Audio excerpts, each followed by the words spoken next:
Bonjour à tous, c'est le docteur Walid Mekedem et aujourd'hui je préviens d'emblée, attention aux âmes sensibles. Ici je vais mettre des séquences vidéo qui peuvent heurter la sensibilité de certains. Il y aura du sang, ça peut vous faire tourner de l'œil si vous n'aimez pas ce genre de contenu, donc je préfère vous prévenir.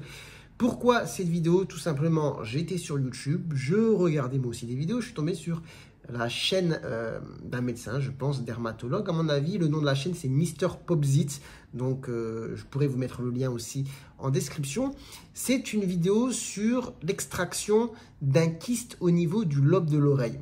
Je voulais vous montrer un petit peu à quoi ça ressemble parce que je pense qu'il y en a beaucoup parmi vous qui ont déjà senti dans l'oreille une petite boule. Alors, c'est assez fréquent. Alors, ça ne pose pas de problème en général, mais ce qui peut arriver, c'est que parfois, ça vous est peut-être déjà arrivé. J'en ai eu un il n'y a pas longtemps en consultation chez qui ça enfle, ça grossit un peu, ça s'infecte. Après, quand c'est pas très gros, des fois, avec un traitement adapté, ça peut dégonfler et puis basta. Seulement, ce qui se passe en fait, c'est qu'à l'intérieur, la petite boule, le kyste reste présent. Et parfois, ça peut grossir beaucoup plus, faire très mal. Et en gros, on n'en sera jamais vraiment débarrassé tant qu'on ne l'aura pas enlevé. Voilà, donc c'est pas un geste très important. Hein. Je veux dire, c'est pas un gros geste chirurgical, c'est sous anesthésie locale, on fait une incision et on enlève. Mais là, je voulais vous montrer du coup la vidéo de quelqu'un qui se fait enlever ce kyste une fois qu'il est infecté. Donc, je vous mets des images. Donc là, vous voyez sur la vidéo qu'on a une grosse boule. Donc, c'est le kyste qui est infecté, qui est rempli. Pour le coup, là, il faut vider. C'est-à-dire, les traitements, ce n'est pas suffisant. Donc, là, le médecin va faire une incision au niveau de la peau. On va voir un petit peu le kyste qui se trouve en dessous.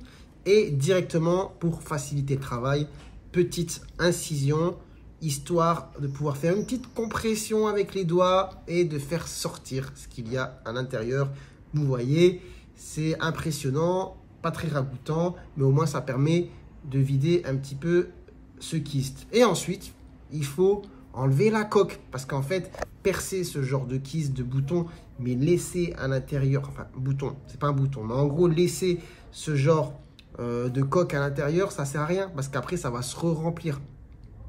Et donc ce qu'il faut faire là avec les ciseaux, il dissèque un petit peu autour du kyste pour détacher les adhérences et à la fin retirer la poche. Et vous voyez, dans la poche il y avait encore du contenu. Une fois qu'on le perce, ça sort. Et après évidemment ça laisse un trou au niveau de l'oreille. Là il va suturer et affaire terminée. Mais voilà à quoi ça ressemble un kyste qui s'infecte. Quand c'est aussi gros que ça, bon bah c'est tout, il faut enlever et enlever vraiment la membrane pour éviter que ça revienne. Voilà, j'espère que ça ne vous aura pas trop dégoûté. Et puis si vous aimez ce genre de contenu, faites-le moi savoir, je pourrais réagir à d'autres vidéos.